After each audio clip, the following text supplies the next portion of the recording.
Good afternoon to all of you, and welcome to this Q1 financial year 2022 results presentation. And as presented, I am Trond Williksen, the CEO of Benchmark, and I'm here as usual with our CFO, Septima Maguire, and we are going to give you the insight into our financial and operational performance for our first quarter in this financial year. And as normal, at the end of the presentation, we will also cover the outlooks for the group for the remainder of this financial year.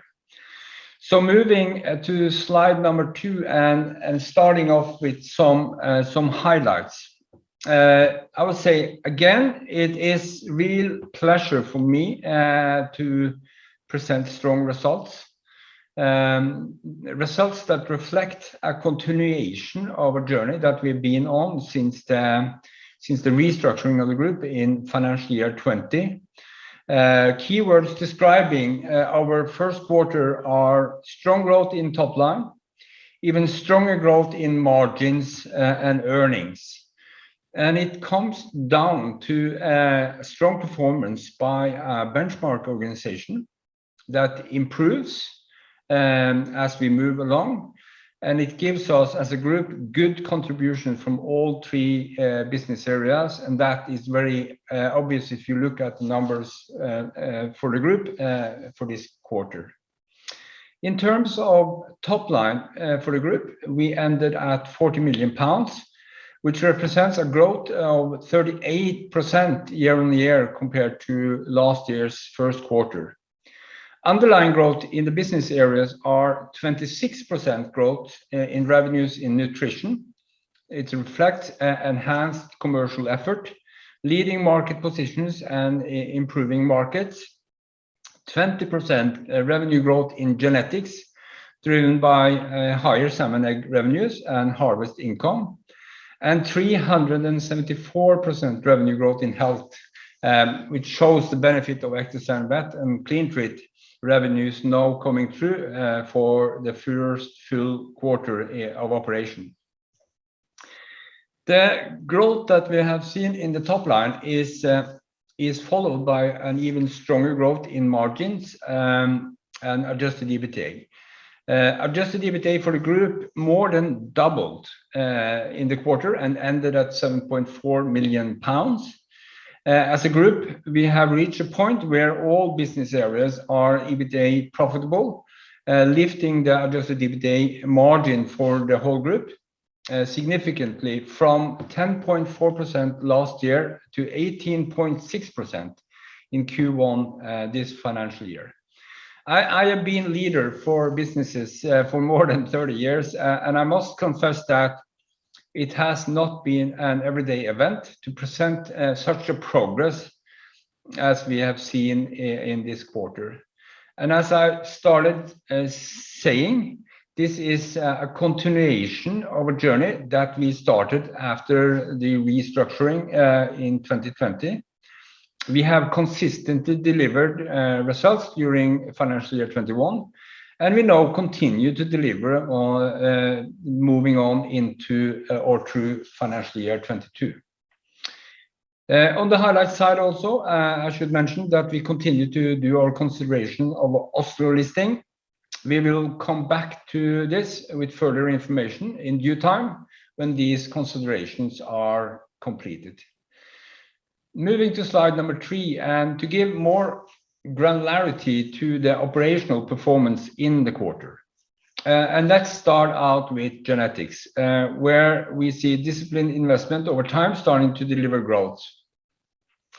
Having said this, it's important for me to point out that not all of this growth will be delivered in this financial year. Our largest near-term growth vectors in genetics being the ramp-up of the Salten facility in Norway to its full capacity of 150 million eggs, the commercial build-up in Chile, and our commercial launch of SBR shrimp will deliver some growth in this financial year, but we will see more of it in financial year 23 and onwards. In addition, we have some longer-term growth opportunities, like the increased deliverables to land-based and ocean-based salmon farming, as well as the commercial build-up of our tilapia genetics business. These initiatives have an even longer perspective. However, the groundwork needed to grow our genetics business has to a large extent been done, enabling us to take these growth opportunities as we are moving forward. One of these groundworks is the investment in our new incubation center in Iceland for salmon genetics out of Iceland, a needed investment to enable us to deliver desired quality and increased capacity to meet market demands in the future. Phase 1 of this investment is completed, and we can already see good results. The first deliveries show significantly enhanced egg quality to our clients.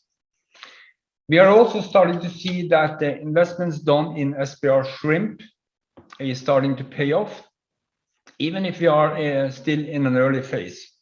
Sales of breeders in the first quarter has grown in line with expectations.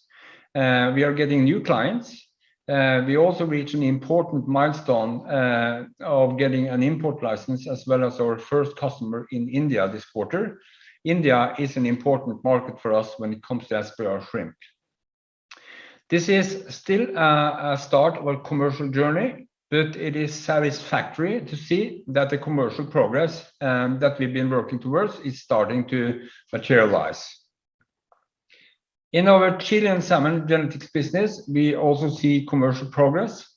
Sales to clients are still in an initial stage, but went according to expectations in the first quarter. We also reached the milestone of obtaining organic certification for our egg productions from our facilities in Chile, which is positive for us to deliver in this important market. Genetics is to a large extent about making sure we have the best science on our side, enabling us to stay in front of on the technology side, a technology side that is moving more rapidly than ever. I'm very proud of the well-established and very competent team of leading geneticists that we have in our genetics business.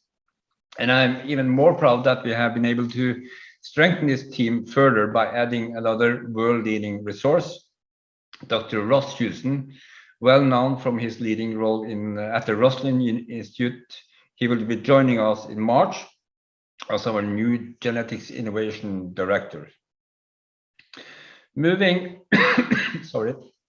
over to our advanced nutrition business, which has really been performing strongly in the quarter. And I will also add, it's becoming really rigged for future growth. Under the new leadership of our new, but very experienced head of advanced nutrition, Patrick Vati, the progress of the business area has been impressive in the first quarter. We have seen growth in all our product areas, partly driven by improved commercial focus and better operations, and definitely helped by an organization that has delivered despite hardships on the supply side and on logistics. Yes, market conditions have also improved over the quarter, but if you look at the underlying growth in the market, sorry, and compare it to the growth we have had in that business area, we see that the underlying market is not close to the growth of 26% achieved by our advanced nutrition business area in that quarter. As I have repeatedly stated earlier, I think our highly specialized advanced nutrition business is very well positioned, and strategically, I think it has been grossly underestimated, at least outside Benchmark. In my mind, this part of Benchmark is a real star, and a star that we, of course, will focus on taking out the potential of in the years to come. One of the strongholds in nutrition is within live feed, Artemia. Due to very high harvest volumes in 2019 and 2020, we have carried inventories quite significant inventories, and this has been duly communicated over the last 2 years. This year's harvest of GSL Artemia came in below average, which we think will be helpful in rectifying the supply balance going forward. Given our existing inventories, we will still be in a very strong supply situation, which might not be the case for some of our competitors in this product area. Lastly, I would like to mention that our work on ESG is continuing with more focus than ever. A part of what we do is to work to ensure sustainable sourcing in all parts of our business, and as a result, now all soybean raw materials utilized in our advanced nutrition business come from sustainably certified sources. Then finally, moving over to comment on the performance of our health business area, an area where we, as expected, have had significant progress over Q1. Since last November, we have had 2 vessels operational in the Norwegian market. Operationally, both vessels and systems have been working well with no technical issues on the CleanTreat side. And as I also stated after the full year results, the treatments that we have done are confirming that Ectosan is a very efficacious medicine and that the treatment method is very gentle to the fish with very low mortality, and the fish is instantly getting back to feeding after treatment, which is a key showing how gentle the treatment is. This has all been as expected before we did the launch. We also been progressing well on customer uptake during the quarter and into the new year. Still, this is a solution that needs to get integrated into the treatment strategies of the farmers. And as I've stated repeatedly, this will take time and effort, but so far, so good. And everything so far has confirmed the potential of the solution. This is also why we now have placed the order of a 3rd system that potentially could come into operation again in Q2 in financial year 23. We are currently working to get this system integrated into the treatment strategy of specific customers. It should also be noted that we are in collaboration with key clients, new as well as existing ones, looking at optimization of the configuration of the system infrastructure to make sure that it's optimized for the needs in different regions and clients. This is a natural development as part of the strategy to integrate the solution into the treatment strategy of the farmers. And it should also be noted that this does not impact the fundamentals in our business model. We are also moving ahead with the trials to get the desired extension to the marketing authorization when it comes to reuse. These trials are now approved by NOMA and are ongoing as part of our commercial operations.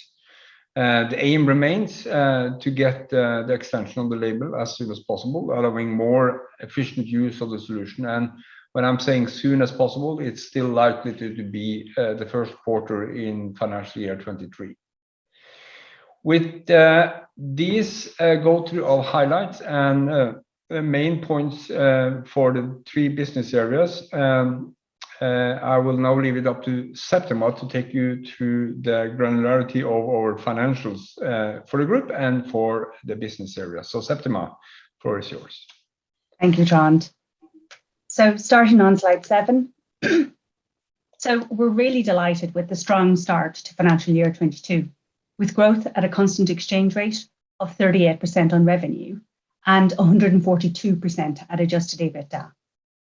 As a result, our operating loss has shrunk from £3.3 million to £1.5 million. This strong start has been built on the momentum which commenced in financial year 21, and it's really great to see it continuing. Adjusted EBITDA, excluding the fair value increase on the biological assets, grew 321% to £7.5 million from £1.8 million in the same quarter last year, showing strong trading progress in all of our business areas in the quarter. Our net debt position was of £64.3 million, was positively impacted by our fundraising of £20 million in November 2021 and a £1.1 million of cash generated from operations versus an outflow of £6.4 million in the same quarter last year. This is particularly noteworthy as Q1 is normally a very cash consuming quarter.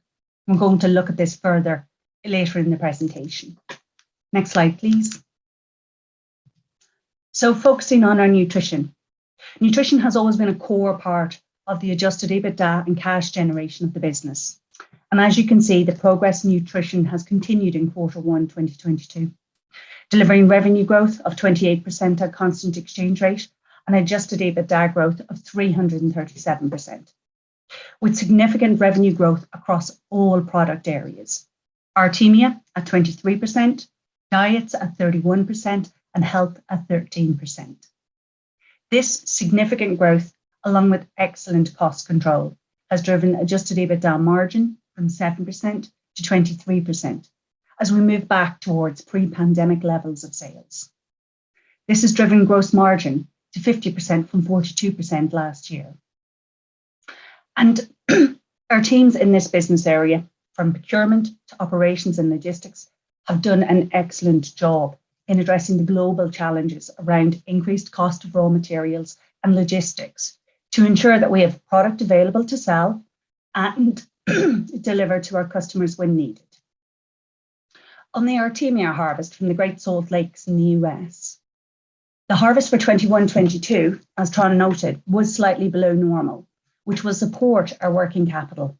And given our current Artemia inventory levels, we still have more than sufficient inventory to meet demand. During Q1 2022, we made payments under this contract of $10.1 million in line with our obligations, and our next payment is scheduled for Q3 2022.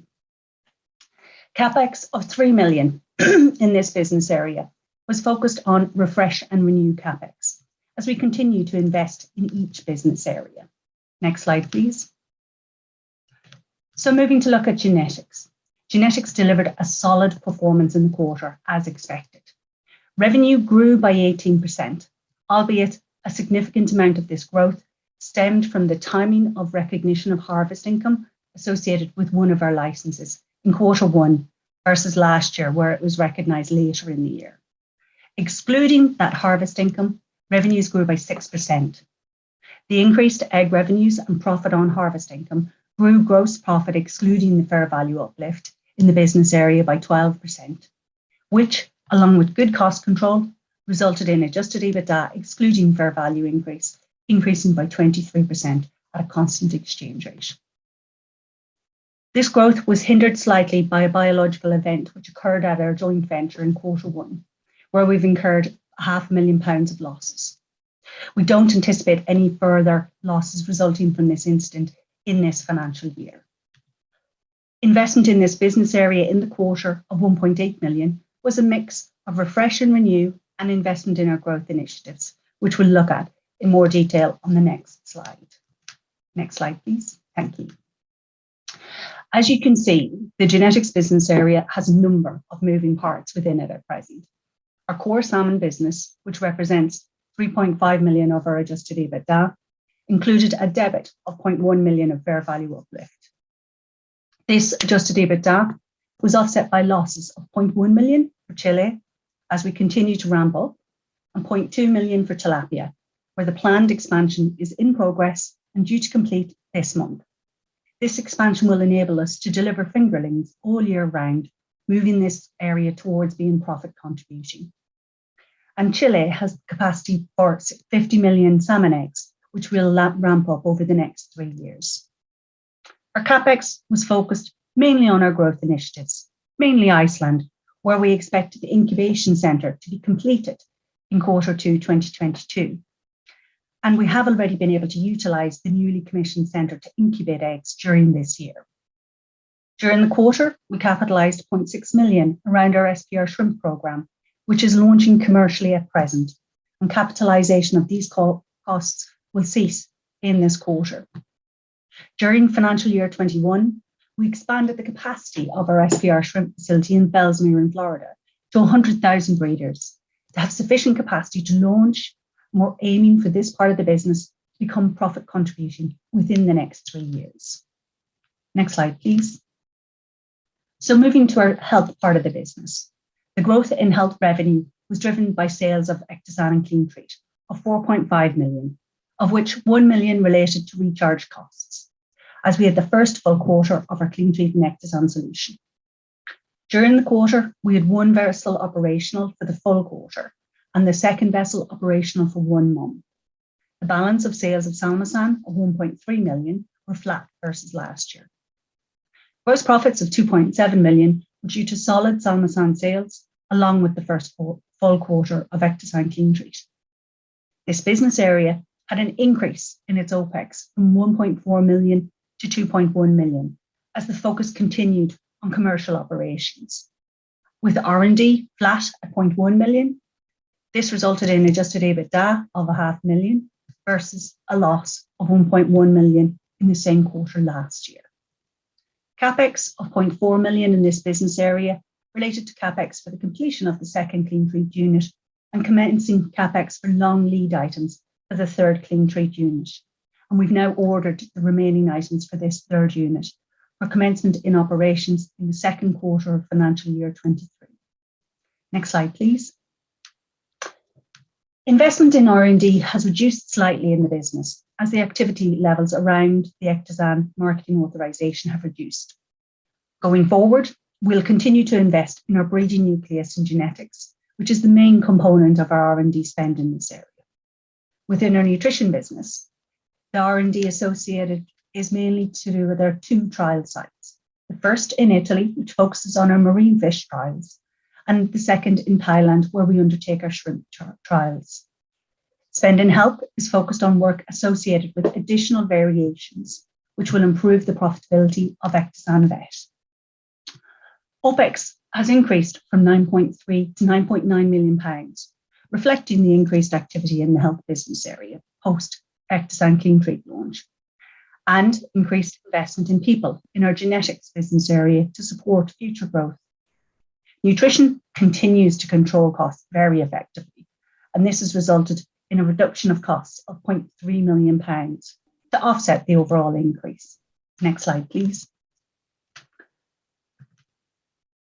Overall, we've made good progress on our cash generation, with cash generated from operations after working capital and interest of 1.1 million versus an outflow of 6.4 million for the same quarter of the previous year. During the quarter, included within the 1.1 million inflow, there was a significant movement in our trade payables of 7 million pounds, which was driven by payments on our Artemia supply contract, which I referenced earlier. And of course, we benefited from the proceeds of 20.1 million from the equity raise. In addition, we had CapEx of 2.6 million, which was a net reduction of 1.6 million from the same quarter last year. We've previously stated that the objective of the business is to move towards profitability and positive cash flow in financial year 23. The current liquidity we have available to us of 61.6 million pounds is sufficient to allow us to continue to progress the current momentum and ensure we invest in each business area as we move towards that profitability and cash generation. With this strong balance sheet, we're well positioned to exploit the potential which exists in each of our business areas. All in all, this has been a great quarter and a great start to the financial year. And we can see this momentum continuing as we move through the financial year to come. Thank you. Back to you, Trond.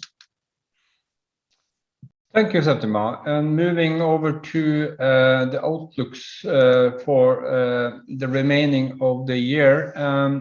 We are, of course, very happy with how we have started the year and the continued progress that we have been able to show. Our clear aim is to make sure that we continue this development. We are realistic, but we are very determined and strong in our belief that we can develop this group to its potential. Nothing I have seen, been here for close to 2 years now, tells me otherwise. For the financial year we are in, we expect to trade in accordance to expectations. We see the consistency in performance continue for both genetics and advanced nutrition. The momentum is especially strong in the nutrition business, and we foresee a good year here. In genetics, the visibility of orders for our core salmon business remains good, and we will continue to progress operationally on our growth vectors. And as I said initially, we expect the main uplift there to come through from 2023 onwards. For health, we expect to see continued positive development throughout this year, the first full year with Ectosan Vet and CleanTreat in full operation. Should be said that everyone who has been in Norway during January could probably guess that January was not a good month for us operationally, due to continuous storms hitting the coast, making any operation with any vessel close to a fish farm very, very difficult. So that impacted us in January. But you know, winter storms are winter storms, and we have taken them into account in our models and our projections. And after the winter storms, we have seen that activity is going back to normal, picking up when we are now moving into periods with less of these storms. In terms of the operational modus, in general, we will keep our commercially focused effort to develop the group, keeping our strong financial discipline in place. This will always be how we operate as a management. Finally, it should be mentioned that we are in a year where the markets also seem to work in our favor. Salmon market is hot at the moment. High salmon prices are expected for the year. The shrimp market is also recovering and moving in the right direction, as well as the sea bass, sea bream market seems to be stable and solid. So all in all, this year the market conditions should be helpful for us as we are moving along in the year. Moving to the last page, and on a final note, just to remind you all, Benchmark is on a journey. We are a unique company. We are purpose-driven. We are in an industry that is supported by megatrends. We have leading market positions within our core business areas and a clear strategy to deliver profitability and growth, with a complementary multi-species solution offering that are supported by unique technology and expertise. Just to have reminded everybody about that. And with these words, we open for Q&As. So we've got a couple here. We'll make a start. Can you discuss the effect of inflationary input costs in the business, for example, utilities, feed, logistics, local taxes, etc., and wages and salaries? And to what extent are you likely to be able to recover these increased costs through increased selling prices? But I can start a little bit short, Septima, then you can fill me in on that one, you know, because it's a good question. And we, as any other business, we are out there in the world, and we are encountering these effects, you know, around inflation. Everything, all input factors are really going up in price. And we see that. We are on that also. We are really focused on that, managing that situation. You know, some of these costs we are able to, and to the extent possible, we are of course forwarding these costs into our products and into our customers to take down the effects of it. And we also are looking at efficiencies in order to take down effects on other areas. We are really on it. I think it's going to be part of what we need to experience, that we will experience over the period to come. But looking at what we have, this is nothing new, you know. It has been for a couple of periods right now, you know, and to see that the way that we have been managing that, we have been able to excel our business despite these effects, you know. So and we're very focused to continue that focus from our side. Septima, anything to add to that? No, you answered it perfectly. Thank you. And two questions here on the the CleanTreat boats. So firstly, on the second one, when do you expect to achieve full utilisation of it? And will it likely be before Q2 full year 23 when the third boat comes on stream? I'll let you answer that one first. Well, look at Q1 as the quarter when we started the operation. So look at the numbers for Q1 as, you know, it's a starter quarter with operation. And we know that the second vessel came into operation late, very late in November. Look at Q2 as a quarter where we are still working in order to fill the book on the vessel 2. We'll have some winter storms, that is normal in that period. But, you know, look at it also as if, understanding that we are filling that book more and more, you know, so it is an incremental process towards through this quarter and into the next part of the year, you know. With the interest we have seen, with increased traction we have seen on the solution, we are kind of confident on the way forward. We've always said that it will take us some time, but we are very confident on the journey ahead. And that's why we also have ordered the parts for the third system that we expect to be in operation in Q3, in Q2 in 23. The other question was regarding the third CleanTreat vessel. Obviously, you've mentioned that it won't be in operation for another year.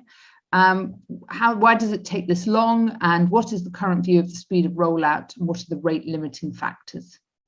Well, it takes a while to get things in place when you are ordering a system like this. So that is the main explanation around the timeline.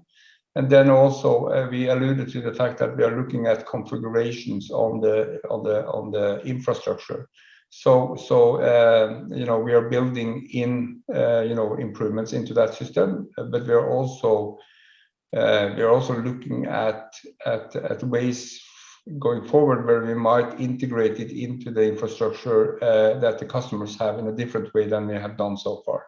So that's also part of the timeline that we have been sketching out when we are giving the indication of Q2 in financial year 23. Okay, thank you. Could you explain what the marketing authorization you are still seeking deals with, and what are the market expectations of this one will be for you, Septima, of EPS in 2023? Septima, no, you have to answer. The marketing authorization that we're seeking is to obtain reuse of water within the actual marketing authorization itself. What that will do is it'll expand the profitability of the solution from its current 25 to 30% adjusted EBITDA margin to between 50 and 60%. Once that comes on, because it increases the operational efficiency of the Ectosan and CleanTreat solution for the customers and then also for us. And in terms of from an EPS point of view, we had guided that we would be profit making in financial year 23, but we've not currently guided around EPS targets. So I hope that answers that one. Thank you. On to the potential Norwegian share listing. When do you expect to make a decision, and what are the options in respect to continuing with a London listing? Septima, you can probably start out that. We expect to make a decision within this calendar year, which is what we stated when we issued our full year financial results in December. And in terms of maintaining the UK listing, we are currently listed on the UK listing, and that's part of the considerations. But for the time being, there's no thoughts around the UK listing. We haven't made any decisions around it. Perhaps over to you for some closing remarks, Trond. Thank you, Hannah. Yes, well, we are happy with the performance that we have had in the first quarter of this year. We think we have advanced very well on all the 3 business areas. It's important for everybody to understand that, and I pointed to that several times, that we are on a journey. To develop a company is a journey, and the starting point for us was the restructuring, and we have been consistently delivering improved results over the quarters since then. And the last quarter was just a continuation of that journey. We are extremely focused and determined to continue that journey to develop this company to its potential. The outlooks for the year is that we expect to deliver according to expectations. We think we have a good year in front of us, and we are looking forward to continuation of this travel for Benchmark. So thank you everybody for attending. Looking forward to next time. Thank you both. Bye bye now.